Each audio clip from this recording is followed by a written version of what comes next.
إلهي لست للفردوس أهلا ولا أقوى. بسم الله الرحمن الرحيم. السلام عليكم ورحمة الله وبركاته.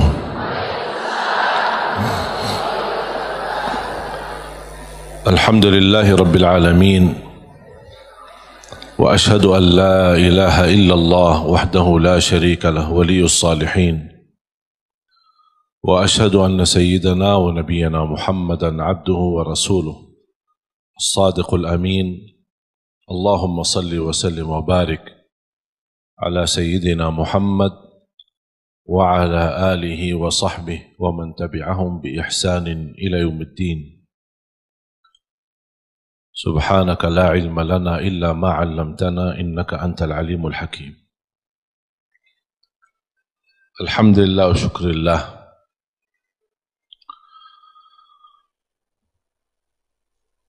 Selalu kita bersyukur kepada Allah Subhanahu wa Ta'ala atas kelimpahan banyak nikmat. Nikmat terbesar nikmat Islam, iman. Nikmat umur, sampai saat ini kita masih bisa beribadah, masih bisa berbuat kebaikan,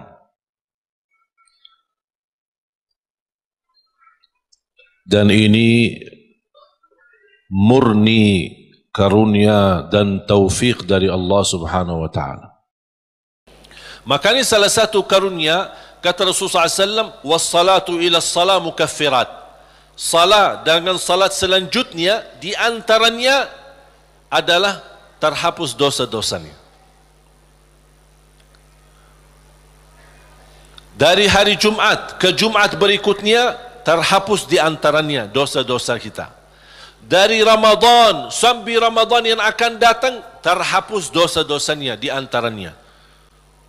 Dan ini kan karunia dari Allah. Kalau bukan karunia ampunan dosa-dosa itu, antara salat, antara azan dan iqamah, antara Ramadan sama Ramadan, antara Jumat sama Jumat, aduh, dosa kita bakal banyak sekali. Makanya ada seorang curhat kepada Imamul Hasan al-Basri rahimahullah, aku dulu suka tahajud, tiba-tiba malas tahajud. Apa jawab beliau? Terikat dirimu dengan dosa. Yang membuat kamu berat bangun tahajud dosamu, bukan malas. Ada orang, kok kenapa malas? Bukan malas, tapi ada dosa yang kita lakukan. Barangkali belakangan kita sering membuat hati ibu kita sakit. Ibu mengharapkan sesuatu, tapi kita malah menolak, membuat dia tersinggung. Di saat kita duduk bersama ibu, kita tidak merasa hatinya tersinggung. Kita pergi tidur malam hari, kok udah bangun tahajud. Oh, ternyata dosa kesinggungan hati ibu membuat kita terikat, tidak bisa bangun tahajud. Apalagi dosa yang sengaja kita lakukan. Jadi ketika kita merasa kekurangan ibadah, segera bertaubat dan istighfar. Karena kekurangan ibadah bukan karena malasmu, bukan karena merasa diri sudah bosan beribadah, tidak. Pasti ada dosa. Harus bertanya diri, dosa apa yang saya lakukan sampai saya begitu malas ibadah? Dosa apa yang saya lakukan sampai sudah berubah sifat saya? Dulu saya suka salat di masjid, kok kenapa sekarang tidak suka ke masjid? Ada apa? Itu saking bahayanya dosa, sangat pengaruh dalam kehidupan kita. Makanya kalau kita terus beristighfar, selalu beristighfar, jangankan kita beristighfar karena dosa maksiat, beribadah saja kita butuh istighfar. Contoh, habis salat, Assalamualaikum warahmatullahi, Assalamualaikum warahmatullahi, terus Astaghfirullah. Kenapa? Apakah kita berbuat dosa? Apa itu salat dosa? Tidak, salat itu kebaikan. Tapi kenapa kita diminta habis selesai salat beristighfar? Seandainya ada kekurangan dalam salat kita, pasti kurang khusyuk, kurang ikhlas, banyak kekurangan dalam salat kita, ya Allah mohon diampuni dengan istighfar. Maka Rasulullah SAW sebagaimana diceritakan suka beristighfar dalam sehari lebih dari 70 kali. Ada satu riwayat 100 kali beristighfar. Bahkan kata Abdullah bin Umar radhiyallahu anhuma, saya duduk satu majlis sama Rasul, saya suka mendengar bisikan Rasul beristighfar, Rabbighfirli wa tub alayya innaka antat tawwabul ghafur. Rabbighfirli wa tub alayya innaka antat tawwabul ghafur.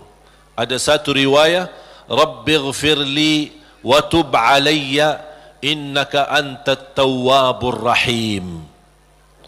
Dalam satu duduk, sekali duduk 100 kali, kata Abdullah bin Umar, saya mendengar bisikan Rasulullah SAW beristighfar seperti itu. Rabbighfirli wa tub alayya innaka antat tawwabul ghafur. Sudah hafal belum? Coba, Rabbighfirli wa tub alayya innaka antat tawwabul ghafur. Memohon ampun, mohon diijabah dan diterima taubatnya. Allah Subhanahu wa taala Maha penerima taubat dan Maha Pengampun. Bapak Ibu jamaah sekalian dimuliakan Allah Subhanahu wa taala. Kembali lagi, semua berdoa. Jangan ada yang ragu-ragu terhadap doanya. Dan ingat, doa kita pasti diijabah walaupun proses melalui 3 hal. Doa pasti diijabah walaupun proses melalui 3 hal. Yang pertama, diijabah doa kita menolak takdir yang buruk, menghilangkan takdir yang buruk. Contoh, kita memohon, ya Allah kasih aku jodoh, tapi jodohnya belum datang. Ternyata dalam takdir, karena kita sering berdoa meminta sesuatu, Allah sudah ijabah, tapi Allah memilih daripada memberi jodoh, ada yang lebih daripada itu. Apa? Ternyata ada takdir yang jauh lebih buruk daripada jodoh yang kita minta. Makanya Allah geserkan takdir buruk itu karena doa kita. Turunnya bala, turun bala dari langit. Bala turun dari langit. Doa naik dari bumi, dari kita. Pas di udara bertemu, bala sama doa berantem. Perkelahi antara doa sama bala. Yang kalah siapa? Bala, dan doa naik. Artinya bala tidak jadi turun. Itu saking kuatnya dan berkahnya doa kita. Berarti doa pasti diijabah. Proses pertama, doa yang kita minta Allah belum ijabah secara langsung sesuai permintaan, tapi Allah menolak sebuah bala yang kita tidak tahu. Misal, tertulis dalam takdir kita hari ini akan kena kecelakaan motor. Tapi ternyata doa kita tidak pernah bilang, ya Allah selamatkan saya dari kecelakaan motor misalnya. Kita tidak berdoa seperti itu. Tapi karena Allah melihat dalam takdir ada bala yang akan turun hari ini, tapi karena kita suka berdoa, Allah memilih mana yang baik. Allah yang lebih tahu mana yang baik. Apakah ijabah sesuai permintaan atau Allah memberi penggantinya yang lebih baik. Ternyata penggantinya yang lebih baik, Allah memilih tolak bala. Allah bisa saja kasih jodohnya tapi kena kecelakaan motor. Nanti merasa nyesal. Aduh, baru sudah nikah atau ketemu jodohnya malah dirawat di rumah sakit. Kesal enggak? Merasa aduh gimana gitu. Makanya percaya jamaah sekalian, pilihan Allah itulah yang terbaik. Ilahi nas tulil firdausi